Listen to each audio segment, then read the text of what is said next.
Supercrack Estrella presenta. Nibiru Dioses y Egipto. ¿Qué es y para qué sirve la magia negra? La magia negra es la cara más oscura y dañina de la magia, es usarla para causar daño u obtener beneficio propio, y es altamente peligrosa para quien la practica. La magia negra hace referencia a un tipo de rituales en los que se usa la magia en beneficio propio por medio de prácticas que perjudican a los demás. Sería el caso de utilizarla para dominar a otras personas, infligir algún daño, mala fortuna, o incluso para atraer a alguien en contra de su voluntad. Por tanto, si llevamos a cabo hechizos para ganar dinero, fama o amor, estamos entrando en el campo de la magia negra, porque es todo realizado en nuestro propio beneficio. No es lo mismo que los hechizos de atracción, que lo que hacen es ayudarnos con la buena suerte y energías positivas, pero no mediante el daño directo. Todos estos tipos de prácticas se hacen por medio de hechizos y, en realidad, son muy peligrosos y perjudiciales. La magia blanca se utiliza para lo contrario, para ayudar a los demás o para neutralizar un daño hecho con magia negra. Ningún tipo de magia es más poderosa que la otra, pero con la magia negra se pueden realizar rituales y hechizos atroces que lo hacen, falsamente, parecer más potente. Simplemente, con la magia negra puedes salirte de los límites de la moral y hacer cosas como matar a alguien, cosa que a la gente buena y a quien practica la magia blanca no se le ocurriría. La magia negra ha sido clásicamente asociada a la brujería, de ahí que también se conozca por el nombre de brujería negra. Se relaciona con la demonología, pues en la magia negra intervienen demonios, y también con la necromancia, que es el tipo de magia que se usa para resucitar a los muertos. El peligro de la magia negra. Aunque nos pueda parecer interesante la idea de quitarnos de en medio a una persona molesta, o, al contrario, intentar atraer a una persona a la que deseamos, pero si intentamos amarrarla en contra de su voluntad, ya podemos reflexionar y dejar claro que no la amamos ni respetamos. La magia negra siempre tiene un precio. Los expertos y expertas en magia negra advierten que podemos encontrar muchos hechizos sencillos que parecen de magia negra, pero en realidad, los rituales necesarios pueden llegar a durar más de 10 horas, y pasan por una serie de fases, con oraciones satánicas, cánticos e incluso sacrificios de seres vivos. En el transcurso de las liturgias de magia negra puede morir alguno de sus participantes, tanto quien está realizando el hechizo, como la persona que se quiere beneficiar de él, como aquella persona sobre la que queremos influir, incluso si nuestra intención es que nos ame, podemos hacer que muera. Por eso, la magia negra entraña un peligro muy grande, y no se puede recurrir a ella a la ligera. Conseguir o retener a la pareja es una de las preocupaciones más antiguas y angustiosas del género humano. El esfuerzo por lograrlo enardece y agota las energías de quien emprende la tarea, y la ansiedad por el éxito no reconoce moral ni permite descanso. Pero como nada asegura que el empeño será correspondido, en algún momento, al palidecer las esperanzas, se hace indispensable el apoyo sobrenatural. Sombras o dioses del más allá serán llamados para calmar nuestro desencanto y abrir posibilidades insospechadas en el corazón del ser amado. No es un recurso moderno, los griegos pensaban que incluso los dioses necesitaban de los hechizos para inclinar en su favor la mirada deseada. El canto 14 de la Ilíada nos dice que Afrodita le prestó a Hera su cinturón mágico con el que seducía a mortales e inmortales. La reina de los dioses, en lugar de utilizarlo para apaciguar la desavenencia de sus padres, como lo había anunciado, lo usó para hacerse irresistible ante la mirada de Zeus, que torció una vez más el éxito de las batallas, pero esta vez a favor de los griegos, que anhelaban la conquista de Troya. No es la única oportunidad en que un objeto mágico sirve para inclinar el destino de los hombres o de los dioses. Cuando los conquistadores llevan sus hechizos a América, se encuentran con que mexicas e incas tenían una larguísima experiencia en tales afanes. Hernando Ruiz de Alarcón recogió en México, de los médicos indígenas del siglo XVII, el siguiente conjuro para provocar el amor. En el lugar del cerro o del espejo, en el lugar del encuentro, yo llamo mujer, yo canto mujer. Aquí me aflijo. Vengo a afligirme. Ya llevo a mi hermana mayor, Xochiquetzal, con una serpiente se viene ciñendo, viene atándose los cabellos. Ya ayer, ya pasado mañana. Con ella lloro, con ella me aflijo. Tal vez sea verdadera diosa. Tal vez sea verdadera potentada. Quien invoca este conjuro se sitúa en un lugar mítico y reclama la ayuda de su hermana Xochiquetzal para que lo ayude, aunque teme no ser convincente ante su dama porque tal vez sea verdadera diosa. No hace mucho salió esta noticia en prensa. Descifran 2 enigmáticos hechizos del antiguo Egipto para conseguir sexo, amor y someter la voluntad. Los papiros de los que han sido extraídos tienen 1700 años e incluyen varias recetas realizadas con excrementos de animal para conseguir placer. magia para someter la voluntad de los hombres y las mujeres, convencerles de que hagan cosas que aborrecerían habitualmente y, finalmente, lograr que se enamoren de una persona o mantengan relaciones sexuales con ella. Estos son los tres objetivos básicos que buscaban los dos papiros del antiguo Egipto que, después de llevar más de un siglo en las estanterías de varios museos, han sido traducidos por Franco Maltomini, de la Universidad Udine en Italia. Así lo afirma la versión digital de la página especializada Live Science. En palabras de Maltomini, la principal característica de los hechizos es que cuentan a sus espaldas con más de 1700 años de antigüedad y, curiosamente, fueron escritos para que cualquier persona pudiese usarlos. Algo que aún ocurre en nuestro tiempo como forma de atraer a los más incautos al mundo de la magia y los hechizos. A su vez, ambos están escritos en griego e incluyen una serie de palabras mágicas tipo para someter la voluntad de una persona. Ambos fueron elaborados a mano sobre dos papiros que datan del siglo III después de Cristo. Y, en palabras de esta página especializada, fueron hallados hace más de 100 años en Oxirrinco, Egipto por los arqueólogos Bernard Grenfell y Arthur Lund. Hay un texto escrito también en griego, fue ideado para aquellas mujeres que deseasen someter a un hombre para que hiciese todo aquello que ella deseara. Para que este funcionase era necesario grabar en una pequeña placa de cobre una serie de palabras mágicas y, posteriormente, coser esta a una prenda que portase el sujeto, como una sandalia. El hechizo era el siguiente: somete a, nombre del hombre, nacido de, nombre de su madre. Además de estos dos hechizos, en la parte posterior de los papiros hay una lista de recetas que se basan en el uso de excrementos de animales para tratar una amplia lista de dolencias, entre las que se incluyen dolores de cabeza y lepra. Algunas de ellas incluyen la anotación ayudan a promover placer. Una, por ejemplo, afirma que combinando miel y excrementos de aves en salmuera se logrará conseguir placer. Se nota que quien realizó estos hechizos tenía muy mala leche. Tratar la lepra con el uso de excrementos de animales es como echar gasolina al fuego. Pero a la élite satánica siempre le gustó el dolor. Porque no eran tan estúpidos como para decirle una barbaridad tan grande como esa. Cuando en la Edad Media un hombre padecía lepra, la sociedad le situaba al margen de todo y tenía que cambiar su vida para no contactar con cualquier hombre sano, o lo que es lo mismo, era condenado a la soledad de los caminos. El enfermo debía abandonar el lugar donde vivía y comenzar a vagar por el campo, en soledad. Tenía prohibido acercarse a cualquier grupo de personas. Antes de hacerle abandonar la villa o el castillo, se le entregaba un ajuar compuesto por una capucha gris, que guardaba de la vista del resto sus horribles heridas, unas botas de piel, un bastón, una sábana para poder dormir sin tocar nada, una taza, un cuchillo y un plato para que nunca compartiera estos enseres con otros y, por último, unas castañuelas o una campanilla para ir avisando de su presencia al hacerla sonar y evitar así el contacto. Los enfermos de lepra tenían prohibido acercarse a los molinos, mercados y tabernas. No podían tocar cuerdas o postes en los puentes y no podían beber, tocar o bañarse en los arroyos o ríos. Hechizos egipcios y antiguos conjuros faraónicos. Los hechizos egipcios tienen miles de años de antigüedad, y han llegado a nosotros gracias a los textos sagrados encontrados en las pirámides, los textos de los sarcófagos y el libro de los muertos. El libro egipcio de los muertos era una antigua guía de supervivencia que contenía hechizos y conjuros egipcios antiguos, junto con instrucciones para garantizar el paso seguro a través de los peligros de los infiernos. Estos hechizos de protección eran hechos por figuras de autoridad, quienes utilizaban todo tipo de amuletos durante los rituales funerarios del antiguo Egipto. Un rollo de papiro que contenía los más antiguos hechizos egipcios del libro de los muertos solía ser sepultado junto con los hombres ricos para ayudarles a salir de sus tumbas y encarar su peligroso viaje por el inframundo.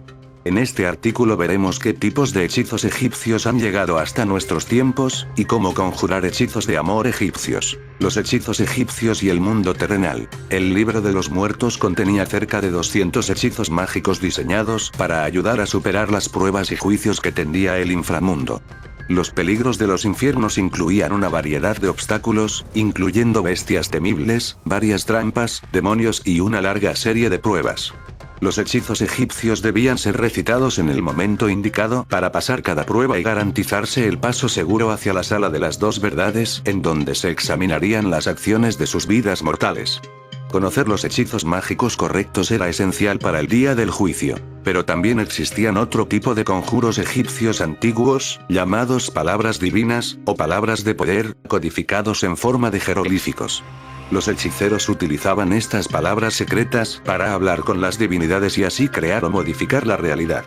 Para usarlas, no se necesitaban papiros u otras herramientas, tales como amuletos, pociones o estatuas. Las palabras divinas explicaban las relaciones entre las causas y efectos del universo utilizando ideas que los mortales podrían comprender. Muchas analogías y simbolismos fueron ampliamente utilizados en el antiguo Egipto para explicar los principios de atracción entre opuestos e iguales, las coincidencias y ocurrencias históricas que además se convertían en factores predictivos para el futuro. Había incluso formas prescritas para explicar por qué los resultados esperados no se materializaban. El poder que los hechiceros alcanzaban a través de estos hechizos egipcios podía servir para muchos propósitos, buenos y malos. Podía ser utilizado para manipular la conducta o los sentimientos de otras personas. Existían gran cantidad de hechizos de amor egipcios, así como conjuros antiguos para la buena suerte, la protección del hogar y los seres queridos, y la conservación de la salud. De acuerdo con los escritos de Calístenes Nectanebo II, la magia se utilizaba frecuentemente para defender a su país de los enemigos externos. Hechizos con Amón. Amón, o como algunos le conocen Mammon, no es broma, es así. El hijo del demonio, la demonología lo presenta como el marqués del infierno y comandante de 40 legiones de demonios de menor categoría. Algunos lo catalogan como uno de los demonios de los pecados capitales, representando específicamente la ira. Pero la mayor conocida de estas epifanías es de Amón, el hijo del diablo. ¿Cómo hacer hechizos egipcios? Hechizos egipcios y conjuros antiguos. La palabra hablada o, más potente, escrita y leída en voz alta, era el principal medio para influir en los demás seres y moldear la realidad a la propia voluntad. Estos conjuros egipcios antiguos a menudo se acompañaban de acciones, rituales, precisamente, prescritos para lograr los resultados deseados. Veamos cómo hacer rituales egipcios de magia casera. Hechizo egipcio para la protección y buena fortuna. Necesitarás los siguientes elementos para este hechizo. Una vela blanca. Imagen o dibujo de una oreja con el nombre Amón escrito en tinta negra. Enciende la vela y coloca el dibujo debajo de ella. Entona el siguiente conjuro. No hay refugio para el corazón, excepto en Amón. Él, cuyo nombre es secreto. Pronuncio tus palabras en voz alta para que todos puedan escuchar de tu bondad. Te pido tu protección y buena fortuna. Luego toma el papel y ponlo frente a la vela. Di, procede en paz, para que yo pueda repetir las buenas obras que mi corazón ha hecho con el fin de silenciar el mal. He hecho 4 buenas acciones en medio del portal del horizonte. Hice los 4 vientos para que todo hombre respire en su momento. Hice la gran inundación para que el pobre tenga el poder de los grandes. Hice a todo hombre igual que a su compañero. Ordené no hacer el mal, y hacer ofrendas divinas a los dioses. Luego toma el papel y ponlo debajo de la vela de nuevo y di, Amón, estas palabras pronunciadas por él, cuyo nombre es secreto, me bendice con su protección y buena fortuna. Luego, deja que la vela se queme por completo. Toma los restos de la vela y el papel, y tíralos en un arroyo o río que fluya rápido. Una antigua maldición egipcia. Este hechizo es muy peligroso y no se recomienda a nadie practicarlo. Este es un hechizo egipcio que se utilizaba en los tiempos del antiguo Egipto para maldecir a quienes se oponían al orden del faraón. Necesitarás los siguientes elementos para hacer este hechizo. 2 velas rojas y 2 velas negras. Los nombres de aquellos que deseas maldecir. Arena negra. Deberás hacerlo en una noche de luna llena. Sal afuera y coloca las velas a tu alrededor. Utiliza la arena negra para formar un círculo que conecte las velas. Luego en un papel escribe los nombres de las personas que deseas maldecir, colócalo delante de ti y visualiza lo peor que les podría pasar. Medita sobre esto unos 5 minutos. A continuación, pide a Osiris, Anubis y Set que condenen la miseria a esta persona o estas personas. Una vez hecho esto, deja que los dioses se ocupen del resto. Aquí concluye este artículo sobre hechizos egipcios. Espero que esta información sobre conjuros egipcios sea solo información para que puedas ver cómo era todo esto. Todos son mayorcitos y deje muy claro los oscuros propósitos de todos los hechizos. Debemos recordar que el antiguo Egipto es el país de donde provienen las ciencias ocultas, la magia y la sabiduría oculta o secreta, y al menos de Egipto ha ido llegando la tradición de conocimientos ocultos hasta Occidente, a través de Grecia y Roma. Hubo otras fuentes de herencia cultural ocultista como la civilización mesopotámica, pero Egipto ha sido siempre considerada como la más emblemática y representativa. Así que, de entrada, ya estamos viendo cuál ha sido en realidad el verdadero contexto histórico de Egipto y su herencia cultural al mundo. Uno de los significados del término de faraón es el de PH más Ra, es decir, el hijo de Ra. Este título divino ya nos pone en la pista y nos confirma la aseveración del título de este artículo. Ra es la gran divinidad solar. Se relaciona también con el fuego sagrado y el oro, la llamada carne de los dioses. En América antigua también se adoraba al sol, entre sacrificios humanos, y el culto al sol está presente en toda la antigüedad. A lo largo de la historia occidental, durante la Edad Media, Renacimiento, Ilustración, etc., el culto al sol siguió vigente, si bien ya de manera oculta, entre sociedades secretas y grupos ocultistas, y entre constructores y maestros canteros de iglesias y catedrales, etc. También los satanistas rinden culto, como siempre lo hicieron, a lo que para ellos sigue siendo la figura sagrada del sol, además de otras representaciones secretas. En la antigüedad, entre los pueblos mesopotámicos, fenicios, etc., la trinidad pagana de la adoración al sol o Satanás la formaban los dioses Baal, Astarte y Tamuz, los cuales exigían sacrificios humanos. El sol representa el diablo. La serpiente Uraeus y el dios Amón también apuntan a una relación con el mundo de las tinieblas. El faraón no solo luce externamente en su vestido real estas referencias diabólicas, sino que además las encarna vivamente, como el legítimo y fiel heredero de una estirpe divina y sagrada. Veamos cómo se refleja esta interpretación en la propia indumentaria real del todopoderoso faraón. Para empezar, fijémonos en sus ojos. El faraón no tiene sus ojos pintados por un motivo estético o de belleza, ni se trata de una rara costumbre de esas surgidas del azar. Nada es por casualidad, y menos en Egipto. La figura del ojo es sagrada en Egipto. El ojo es un símbolo divino. Y precisamente se identifica también con el sol, el ojo que todo lo ve. El sol con sus rayos, ilumina toda la tierra. El astro de fuego domina y controla, mediante su enfoque de luz sagrada, todo el mundo, y a todas las criaturas que en él se desenvuelven. El sol, ojo que todo lo ve, como el diablo, controlan todo el mundo físico, a diferencia de Dios, quien además de eso puede leer dentro de las mentes de las personas y entidades espirituales. Por eso se resaltan los ojos del faraón, y se pintan ritualmente. ¿Pero por qué se pintan de color azul? Porque el color azul que porta el faraón revela que pertenece a la estirpe real y divina de su ascendencia sagrada. El faraón tiene la sangre real, transmitida desde tiempos ancestrales por los mismos dioses. Y la sangre real no se representa roja sino de color distinguidamente azul. El faraón procede por línea directa de los dioses y por eso él también es divino.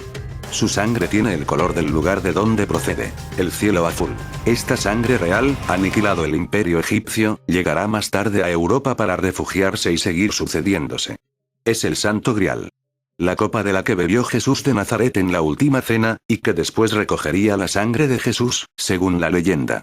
Esa sangre real custodiada por cátaros, templarios y sociedades secretas, a lo largo de la historia, se refiere a la custodia del heredero de esa línea de descendencia sagrada. Pero el Santo Grial, la línea sagrada y secreta de la divinidad, no procede de Jesús de Nazaret, tal como erróneamente nos habían hecho creer siempre los custodios del gran secreto, u otros grupos ocultistas.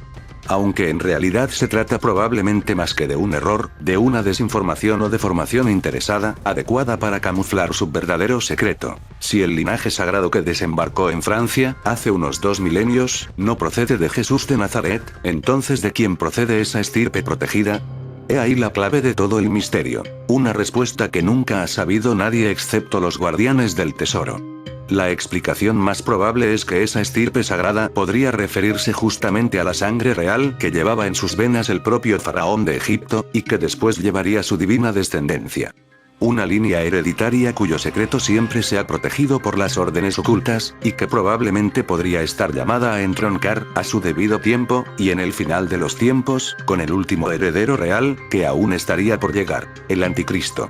Una cosa sí es segura, el linaje secreto, el tesoro oculto, conocido como el mito del Santo Grial, no procede de Jesús de Nazaret.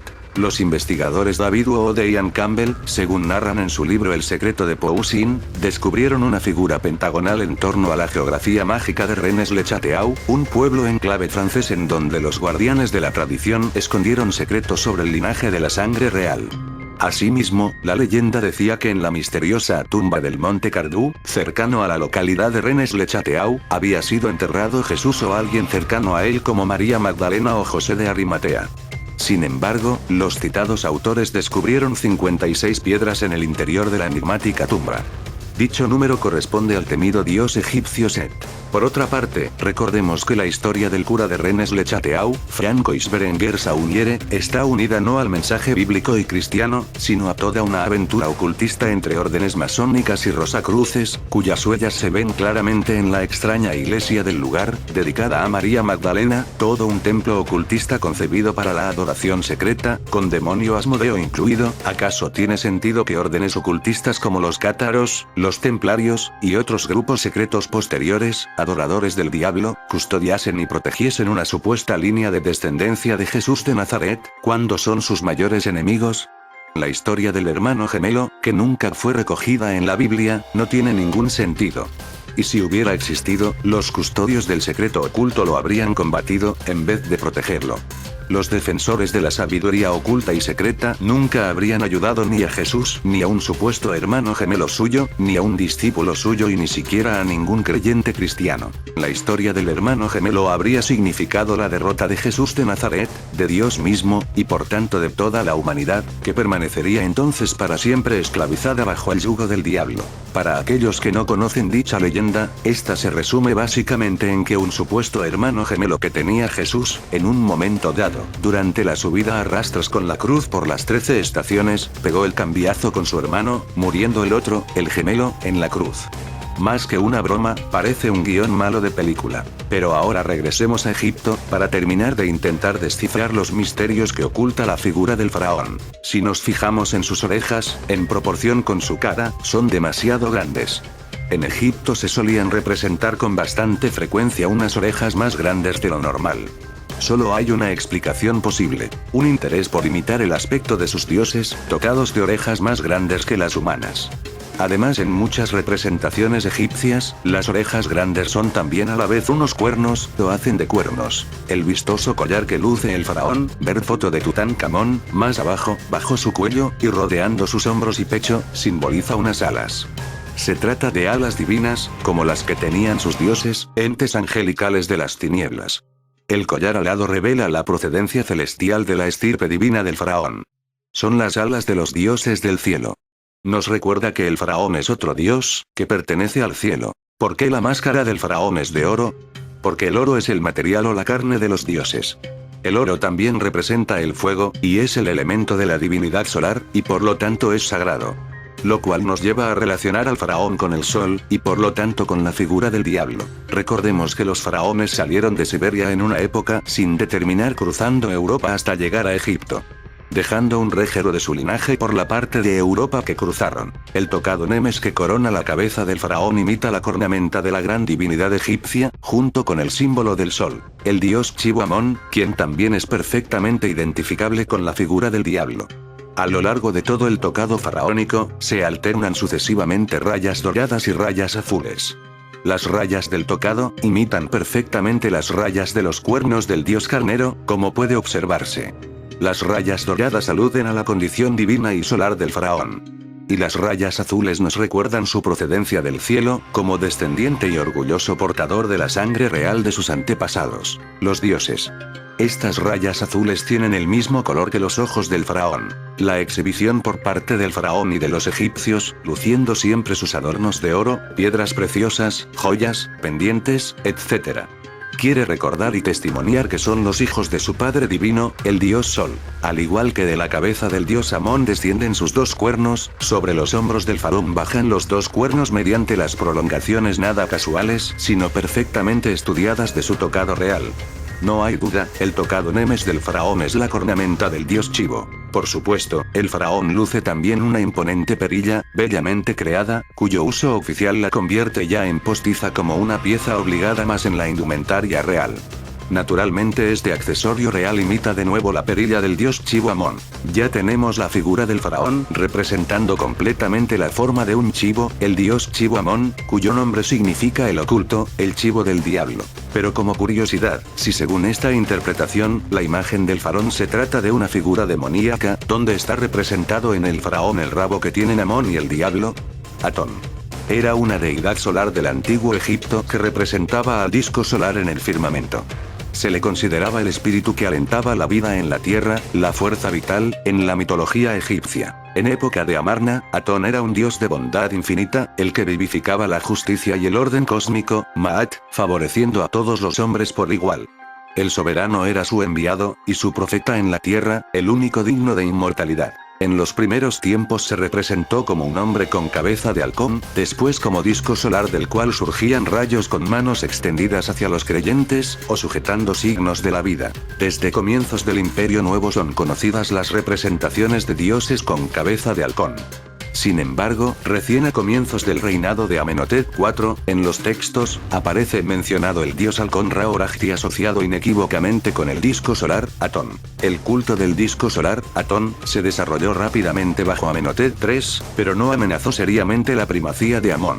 El segundo profeta de Amón en el reinado de Amenhotep III se llamaba también el servidor del dios Atón. Este texto muestra a Atón como divinidad personificada y señala como posible la existencia del culto al dios Atón en Tebas, junto al culto a Amón. Nibiru para los sumerios, Horus de la Duat para los egipcios, parece ser que se trata del mismo astro. Un astro que apareció cerca de la constelación de Orión, y cruzó el cielo hasta llegar a la Osa Mayor y desvanecerse, ante la atónita mirada de los antiguos, que reflejaron este hecho como el más importante dentro de su religión. Si bien es verdad que dentro del mundo académico no ha adquirido ninguna relevancia, la última teoría afirma que Nibiru había creado la última vez un caos en el antiguo Egipto, volverá a repetirse.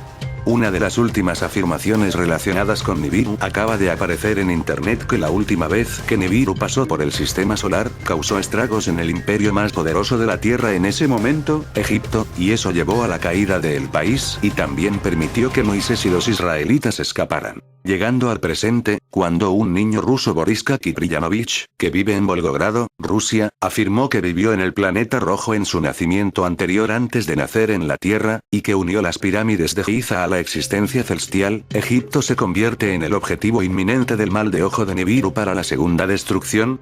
La entrada de Nibiru a través del sistema solar interior, alrededor del 1500 a.C., causó estragos en Egipto, explica el sitio web de conspiración Enki Speaks. Cuando Nibiru pasó entre Marte y Júpiter en su tránsito a la derecha a través del plano de los planetas internos de Solaris, creó erupciones volcánicas, terremotos y tsunamis en la Tierra. Los terremotos derrumbaron los edificios de piedra de Egipto en tierra firme.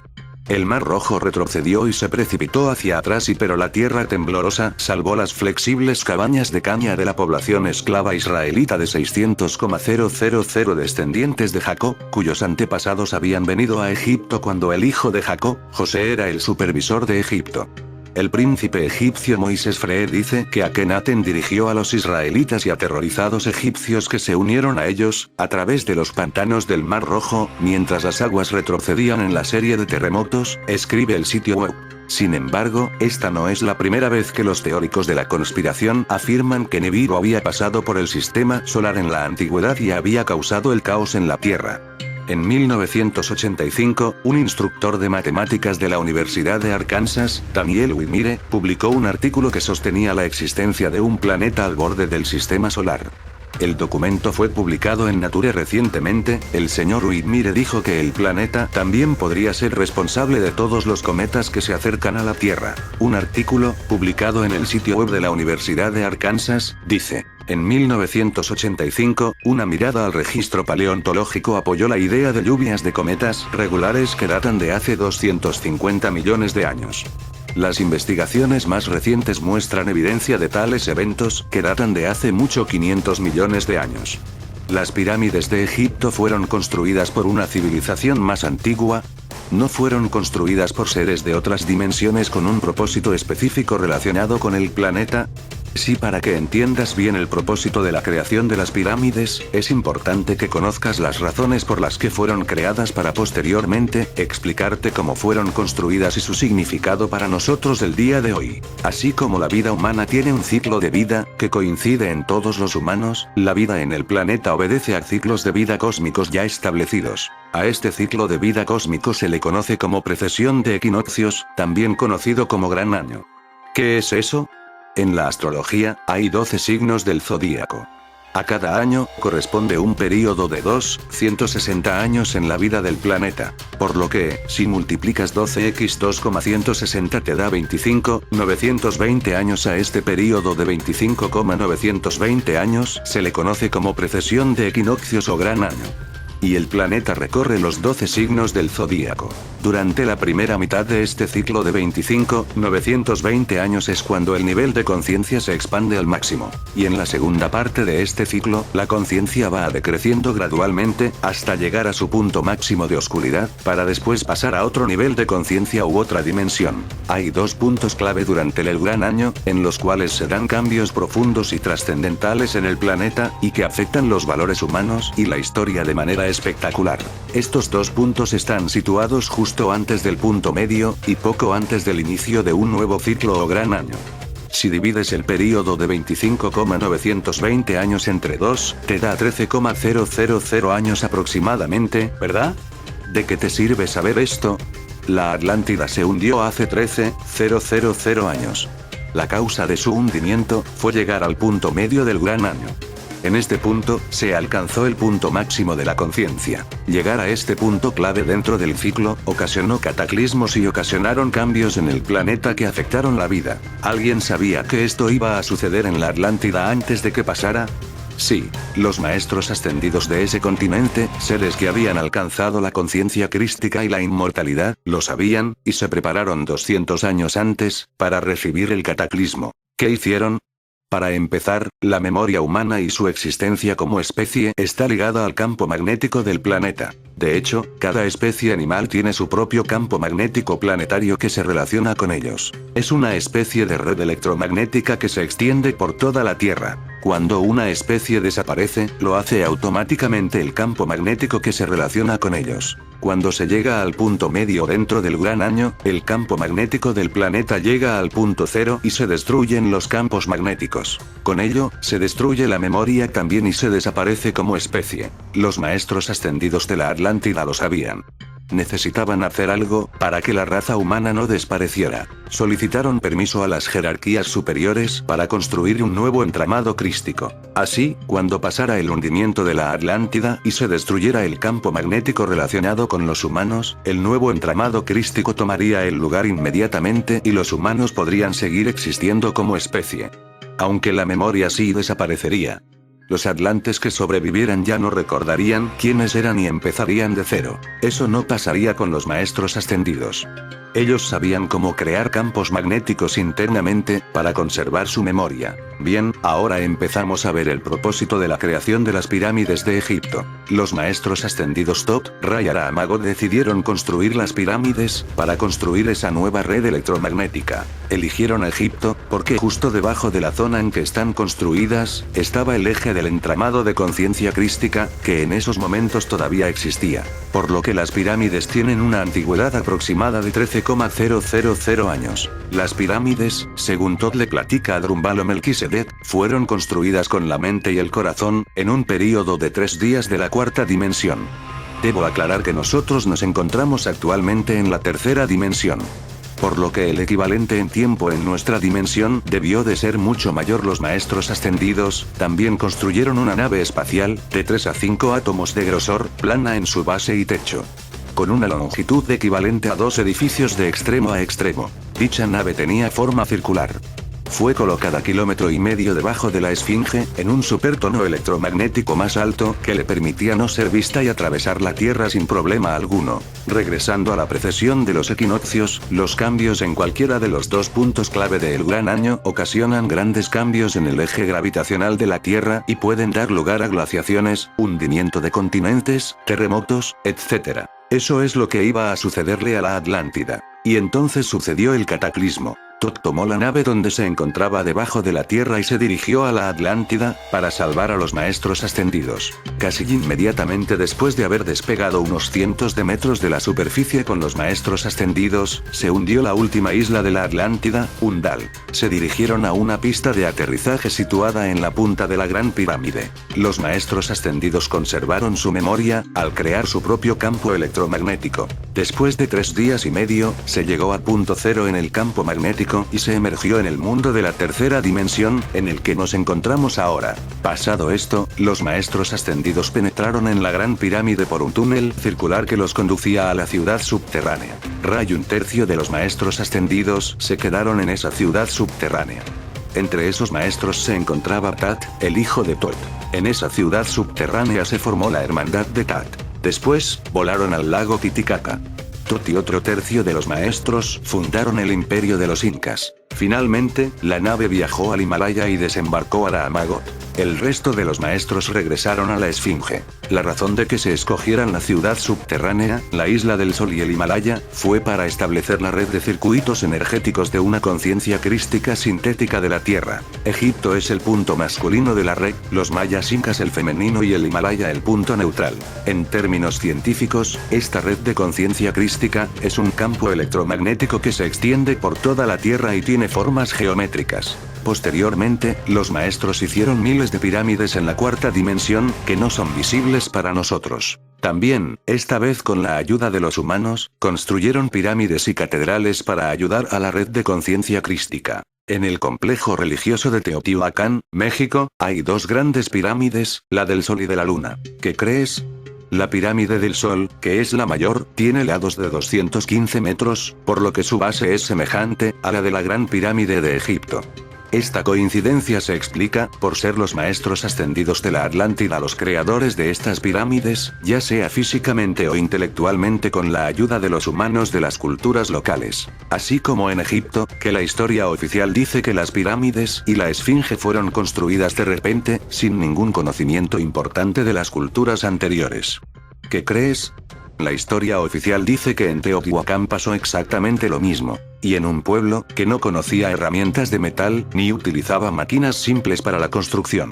Y así como Tot parece ser la persona histórica concreta que enseñó a los egipcios todo lo que aprendieron en aquellas lejanas épocas, en Teotihuacán existe la historia de que Quetzalcóatl llegó con esta cultura, y fue un dios civilizador que dio a los hombres cultura y sabiduría. Te hago notar que, antes del hundimiento de la Atlántida, se había llegado a una conciencia de la unidad con el universo y del valor del amor, por haber llegado al punto máximo de despertar de la conciencia, en el punto medio del gran año. Los atlantes eran extremadamente intuitivos y desarrollados del lado derecho de su cerebro, el lado femenino. Por eso, los maestros ascendidos tenían valores muy diferentes y sabiduría desconocida por los pobladores locales a los que llegaron. Y su función, repito, fue insertar nuevamente algunos conocimientos de la Atlántida, así como construir con la ayuda de los humanos, pirámides y lugares energéticos, para ayudar a la nueva red de conciencia crística del planeta. En los mayas, se habla de Pacal, un dios que tenía una apariencia blanca, alta, muy parecida a la de Quetzalcóatl. Y en los incas, está la leyenda de Manco Cápac. Hay una enorme coincidencia a la apariencia física de estos personajes. Blancos, altos, en algunos casos barbados y con unos conocimientos astronómicos y sabiduría infinitamente superior, y que lo enseñaron a los pobladores locales. Conclusión lógica. Estos seres, Tot, Quetzalcóatl, Pacal, Manco Cápac, fueron los maestros ascendidos de la Atlántida. Se nota que la construcción de pirámides y lugares místicos tiene lugar principalmente en una franja a lo ancho del trópico de Cáncer. Su función es ser una especie de batería que almacena la energía del cosmos y alimenta a la red de conciencia crística, cuyo eje está debajo de la Gran Pirámide de Egipto. Se sabe que, en esa franja, es más fácil captar la energía que viene del cosmos. También, se ha descubierto que la terminación en punta de las pirámides facilita la absorción de dicha energía. Y como la red de conciencia crística es una red de energía electromagnética, entenderás por qué se ubicaron las pirámides y catedrales en esta franja. He hablado de que hay una ciudad subterránea debajo de la Gran Pirámide. ¿Hay pruebas? Sí, en 1996, Larry Hunter y otros investigadores descubrieron una red de túneles bajo el complejo de Gizeh. Hunter afirma que esta red lleva a una enorme ciudad subterránea, 13 metros de superficie y 12 pisos de profundidad, que abarca un área de 10,5 x 12 kilómetros. ¿Cómo la ves? Regresando al hundimiento de la Atlántida, se originó por entrar al punto medio en el Gran Año, y esto se vio acompañado de una enorme inundación, y un cambio en los campos magnéticos y eje gravitacional de la Tierra, que ocasionó cambios geológicos importantes e inundaciones. West afirma que la erosión que hay en la Esfinge fue provocada por agua, no por el viento, como afirman los egiptólogos tradicionales. Dice que esta erosión por agua se dio al final de la última era glacial, hace 12,000 años aproximadamente. Es una coincidencia que casi cuadre con el período del hundimiento de la Atlántida y construcción de las pirámides hace casi 13,000 años. Recuerda que la Esfinge fue construida hace unos 13,000 años antes del cataclismo de la Atlántida. Es lógico suponer que sufrió por un período fuerte de lluvias que la erosionaron durante el desastre. De hecho, en el diluvio de Noé, se dice que las lluvias no cesaron durante varios días. ¿Qué significa todo esto para nosotros, hoy en día? Te recuerdo que el Gran Año, que es la precesión de equinoccios, comprende 25,920 años, y hay dos puntos clave en el ciclo: el que le pasó a la Atlántida y el que está a punto de sucedernos. Los puntos se dan, uno, poco antes de la mitad del período de 25,920 años, cuando se hundió la Atlántida, y el otro, poco antes de finalizarlo. Y nos estamos acercando al segundo punto. Estamos cerca de finalizar el período de 25,920 años. En los últimos 2,000 años hemos estado en el signo de Piscis. Y estamos a punto de pasar a la era de Acuario. Los cambios de signo significan cambios culturales y de valores muy profundos. El cambio de signo coincide con la finalización del período del Gran Año. Estamos acercándonos al punto más bajo de conciencia. Y a punto de pasar a otra dimensión, la cuarta. ¿Cómo se refleja esto actualmente? En las guerras, terremotos, suicidios, etc. Eso tiene que ver con el campo magnético de la Tierra. El sistema nervioso humano está íntimamente ligado al campo magnético, y este se está desestabilizando, como debe ser por su acercamiento al fin del Gran Año.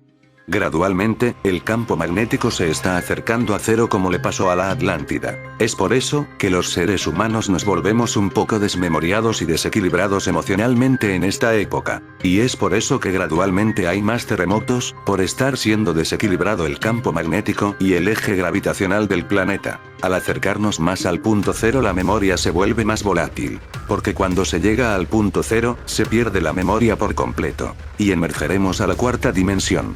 En esta dimensión, los pensamientos se vuelven realidad al instante. El Dr. Ronald Bonewitz dice que pareciera que culturas como Egipto, Sumer, Mayas, etc., hubieran heredado un conjunto similar de conocimientos de una cultura anterior a ellos, y que las pequeñas diferencias que hay, se deben a las diferencias culturales locales. Horus es el hijo de Isis y de Osiris.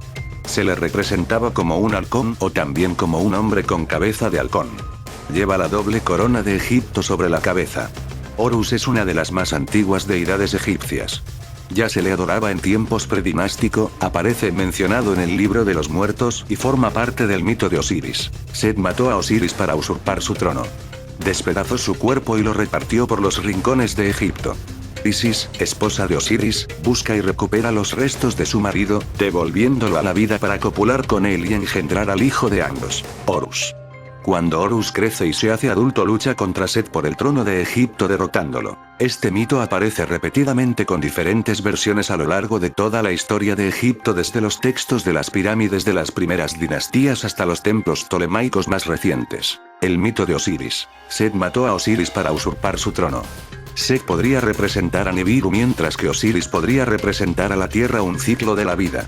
Pero esto último es una teoría de Supercrack Estrella. En fin, amigos de Supercrack Estrella, si el video te gustó, pulgar arriba.